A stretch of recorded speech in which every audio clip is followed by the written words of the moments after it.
अस्सलाम वालेकुम। आज हम बना रहे हैं एप्पल पीनट मिल्क शेक।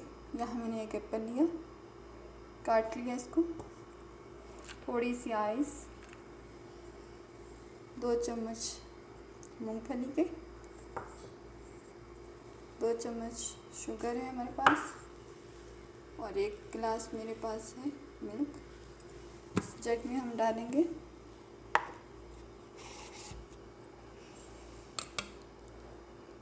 सेब, मूंगफली, शुगर, थोड़ा सा दूध डाल के इसको ग्राइंड करेंगे पहले।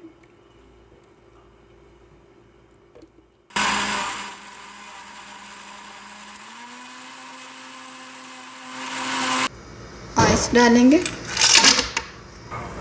बाकी का मिल्क डाल देंगे सारा, फिर से चलाएंगे इसे।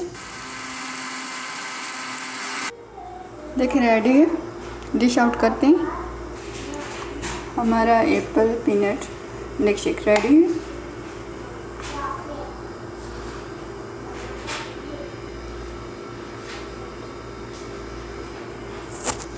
अल्लाह हाफिज़।